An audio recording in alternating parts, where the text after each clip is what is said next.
Dan Hurley turns down the Lakers gig. The Chargers signed their first-round draft pick, and a two-time World Cup winner is about to resume training with Angel City FC. Good morning. I'm James.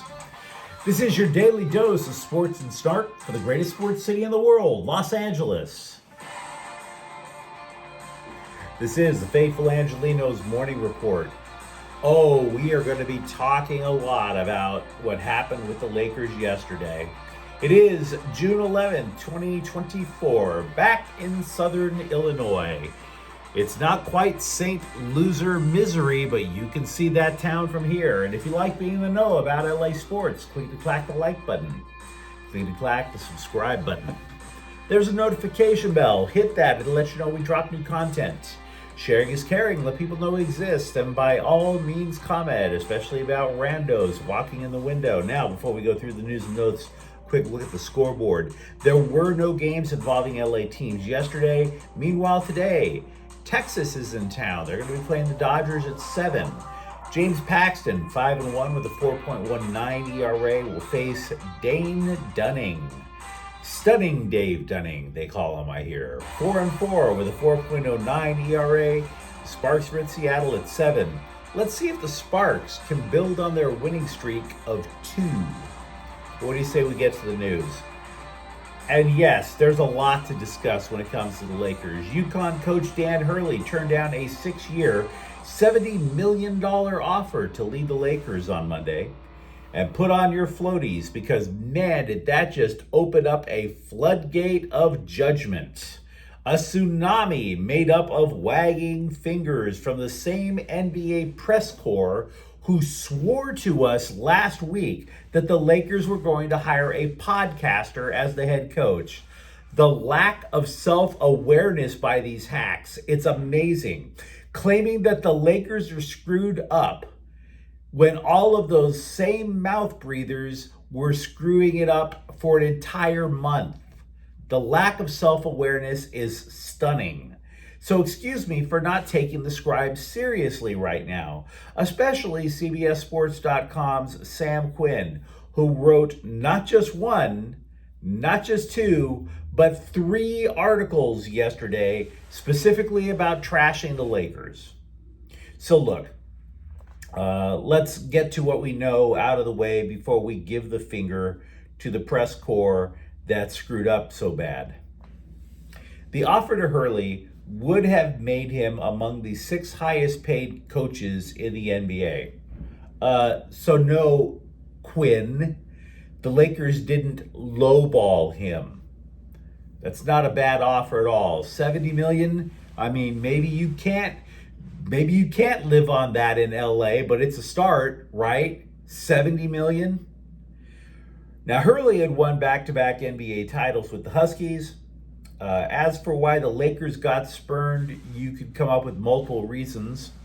UConn is apparently ranked 5th in the preseason, which means Hurley has a shot to become only the second coach in college history to win the national title in at least 3 consecutive years. There's only one other coach who's ever done that or better. You might have heard of him, John Wooden. That could be, and probably is, one pretty good reason why Hurley stayed. Another would come from Connecticut Governor Ned Lamont. The governor of the state stepped in, who told reporters that Connecticut will, quote, make sure he's the top paid college coach, unquote. In other words, Hurley is going to be a 1%er in the state that brought us Bernie Sanders. But seriously, folks. So where does this leave the Lakers? Let's not sugarcoat it. They just took a very public L. We always deal with reality here at Faithful Angelenos. They wanted a top coach in place before the NBA draft. There were many who suggested that this ill-fated pursuit of the best college coach in the game, that it felt a lot like 20 years ago when they tried to replace Phil Jackson with Mike Krzyzewski. They ultimately settled on a 2-time championship coach, Rudy Tomjanovich, which begs the question, is there a Tomjanovich out there? Not really. I mean, you could have argued it was Mike Budenholzer, but he got hired by Phoenix. What little we knew about this coaching search, and again, all the hype, have you noticed, all the hype has returned to the podcaster. What little we really knew about this coaching search suggests that the Lakers went big game hunting. It didn't say, let's shock the world with an outside the box hire. That all came from the press, not the Lakers. So the following is only speculation. I still don't think they're interested in the podcaster. Why? We haven't heard a single word from the Lakers that said that they were.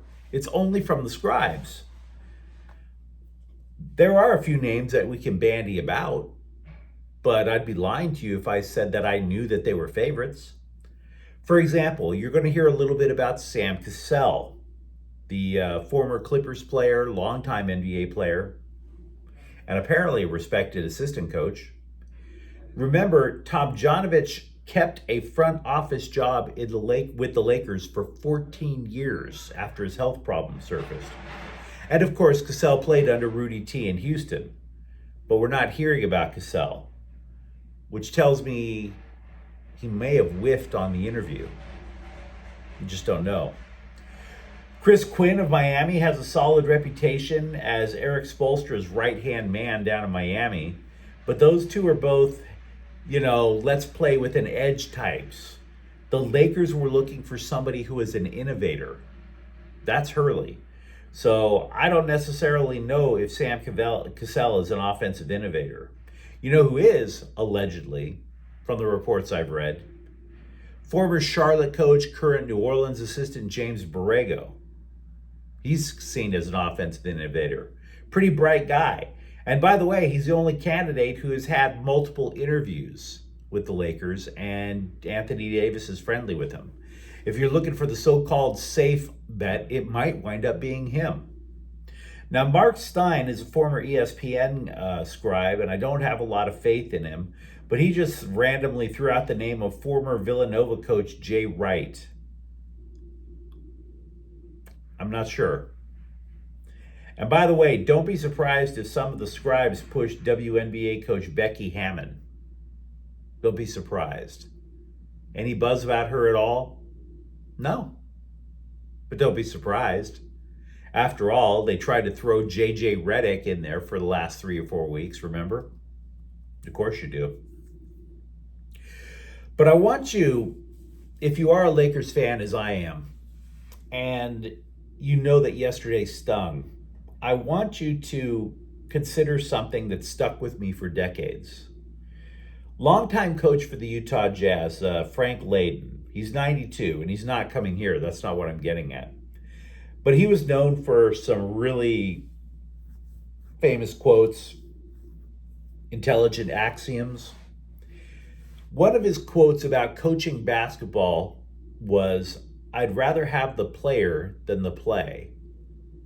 In other words, don't make it about me, the coach. Make it about the guys on the court. The players are the ones who impact the game far more than the coach ever can.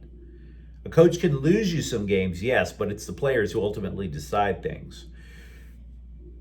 What does that mean? If you want to know why the Lakers put up with LeBron James's drama, if you want to know why the Lakers put up with Kobe Shaq, that's it. And I think because of that, I think the Lakers are like, we know the players are more important than the coach. We want a good coach, but the players are more important. It would behoove us all to recall that Frank Vogel won it all in 2020, but he was the third choice that year. He wasn't the top guy that the Lakers wanted. So he's not the only fish in the sea, Hurley.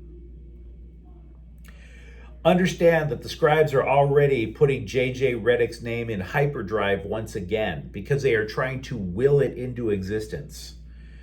They swore all this time he was the front runner and they looked like a damn fool. So crapping on the Lakers for not landing Hurley amounts to the scribes massaging their own egos. The scribes are not your friends. Gotta remember that. The scribes are not your friends. Doesn't make them your enemy, but it doesn't make them your friends. It doesn't mean the Lakers are going to make the crazy hire of a podcaster. Also, take into consideration the size of the offer. Anyone looking for the job now wants to get close to that $70 million. Redick is not worth anywhere near that as a coach, because he hasn't, which is the reason his name was always nothing but rumor all this time. By the way, as a final note to the scribes, props to LA Times writer Dan Hurley for recording his opinions in a clip, sitting next to his unmade bed. Bro, why are you stealing my shtick? One name you can definitely cross off the list is former head coach Darvin Ham. He is going to return to Milwaukee as an assistant. So yeah, we talked a lot about Lakers hoops. You let me know what you think in the comments thread while we move on. The Chargers have signed first-round draft pick Joe Alt. Now, this is obviously something with zero drama involved, unlike the Lakers coaching search. The NFL pretty much slots your rookie contract based on where you were drafted. So if you're the player, you have nothing in terms of bargaining leverage. Don't shed too many tears for the guy, though. He's making $33 million in 4 years, and that includes a signing bonus of about $21 million. And from the looks of things, he's starting on day one. So, Joe Alt, if you like your guys fat and wealthy, there's your target outside of the stadium. Kristen Press, a two-time World Cup winner with the U.S. women's national team, will at long last return to training with Angel City FC. She had blasted out an anterior cruciate ligament 2 years ago. She had 4 surgeries to the knee since then. Ouch. 4. Now, she's even the first player that the franchise ever signed before it played a match. This is back in 2022. But she wound up appearing in only 8 games before her knee went kaboom. There is still, by the way, no timetable about returning to an actual match. He's just going to pass the ball around and maybe run a little bit. The Galaxy have transferred midfielder Daniel Aguirre to Chivas Guadalajara on Monday down in Mexico. He only scored twice in 60 matches wearing a Galaxy kit, although to be honest, most of that time was with Los Dos. Aguirre will join former Galaxy striker Chicharito in Liga MX. Look, the bottom line is this. The Galaxy are not a perfect team, but their midfield is arguably the best in MLS. Aguirre could not get off the bench. The Athletic wanted to talk about what LA Kings forward Quentin Byfield might make as a restricted free agent, and then they quickly talked themselves out of it because they couldn't arrive at a number. Maybe it's because that involves reporters adding and subtracting whole numbers. That's actually using your brain. That's pretty hard to do. I will say this, he's not going anywhere. He might wind up chewing up the majority of the Kings' salary cap space, but he's not going to go anywhere. There are those, however, suggesting from what I've been reading that Byfield and the Kings might come to some sort of an unwritten agreement. In other words, he's not going to try to gobble up a lot of the space right now so the Kings can save a couple of other players on the roster. And in exchange, Anze Kopitar's contract will be up in 2 years, which would free up an additional $7 million in cap space. So if Byfield wants to wager on himself for a bigger payday down the line, that might be the reason. Former USC football player Abdul Malik McClain will plead out in a case that sought to take more than $1 million in fraudulent COVID-related unemployment benefits from the state. That's not nice. McClain will allegedly plead guilty to a count of felony mail fraud. He was part of the Clay Helton era when he played, which means he knew a thing or two about not doing the job right. So seriously, folks, if you played football when you were a kid, take what you learned in football and apply it to life. You have to game plan your felonies. Don't half-ass your felonies. Plan them out. Something I always wanted to get out of my system. I'm kind of in awe over the last few days about how the LA Times is fact-checking the FX miniseries Clipped, which basically craps all over former Clippers owner Donald Sterling. You do realize it's a movie, right? Right? Why are we fact-checking Donald Sterling's role here? Nobody fact-checked if Nakatomi Plaza had to be torn down after Hans Gruber and John McClane got busy on Christmas Eve, right? I mean, why do fact-check? Why don't you just fact-check if some high school kid really named himself McLovin? I mean, what are we talking about here? Fact-checking? Fact-checking Hollywood. Who the hell fact-checks Hollywood? Other than Fox News. But seriously, folks. But you let me know what you think of the comments thread. Talk to me, for example. Do you have your own idea of who the Lakers should get without Dan Hurley? Or for that matter, would that person even be remotely available? Are you cool with the Chargers off season? And if you enjoy the content, don't forget to subscribe to Faithful Angelenos. We're talking LA sports every single day here. Thank you for watching. I'm James. We'll be back tomorrow. Faithful Angelenos is a Kian Cortel Queso production. Take care.